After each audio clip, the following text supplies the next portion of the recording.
بسم اللہ الرحمن الرحیم۔ میرے پیارو، قرآن حکیم میں سورہ کہف، اس کے متعلق عام طور پر یہ کہا جاتا ہے کہ جو جمعے والے دن اس کی تلاوت کرتا ہے اس کو اتنا اور اتنا اور اتنا ثواب ملتا ہے۔ اس صورت میں چند نوجوانوں کا ایک قصہ ہے جسے ہم عام طور پر مبلغین حضرات سے، واعظ حضرات سے، مقررین حضرات سے سنتے رہتے ہیں، اور اس قصے میں عام طور پر اسی کو موضوع بحث بنایا جاتا ہے کہ وہ کتنے نوجوان تھے، کہاں سے نکلے، کہاں گئے اور کتنے سال تک وہاں اس غار میں سوئے رہے۔ لیکن اللہ رب العالمین نے جو بھی قصے قرآن حکیم میں بیان فرمائے ہیں ان کے اندر بے شمار حکمتیں موجود ہیں، بے شمار نصیحتیں موجود ہیں، بے شمار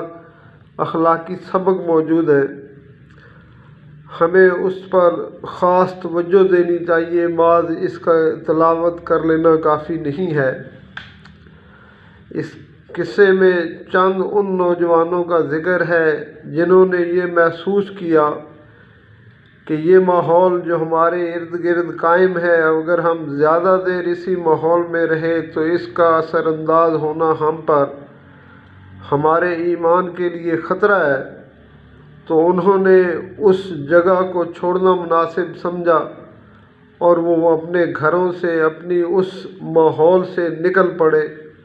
اور ایک غار میں جا کر رکے، اور اللہ تعالیٰ کی ذات نے ان کو 309 سال تک وہاں سلائے رکھا۔ میرے پیاروں، سوچنے کی بات یہ ہے کہ اللہ رب العالمین نے اس قصے کو بیان کر کے ہمیں اس بات کا درس دیا ہے کہ ہم اپنی نژاد نو کو، اپنے آپ کو، اپنے خیش قبیلے کو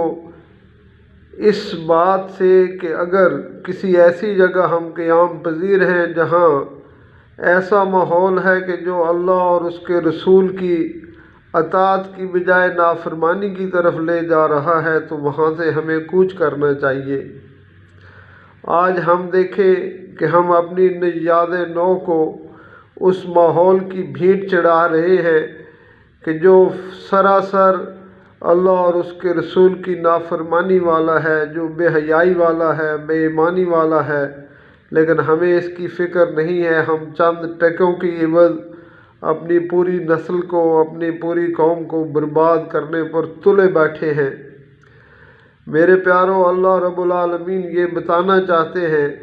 کہ یہ نوجوان اگر گھر سے دین کی فکر، ایمان کی فکر لے کر نکلے تھے تو اللہ رب العالمین ایسے ہیں کہ وہ بغیر اسباب کے بھی زندہ رکھنے پر قادر ہیں اور اتنی لمبی عمر دینے پر قادر ہیں، اور جو ان کا ساتھ دے گا اللہ تعالیٰ کی ذات اسے بھی یہ سارے انعامات سے نوازیں گے کہ ان کے ساتھ ایک ان کے سفر میں کتا تھا۔ اللہ تعالیٰ کی ذات کی جب رحمت برستی ہے تو وہ اس کے دائیں بائیں والوں پر بھی برستی ہے۔ اللہ تعالیٰ ہمیں اس قصے سے صحیح معنوں میں فائدہ اٹھانے کی توفیق عطا فرمائے۔ آمین آمین آمین۔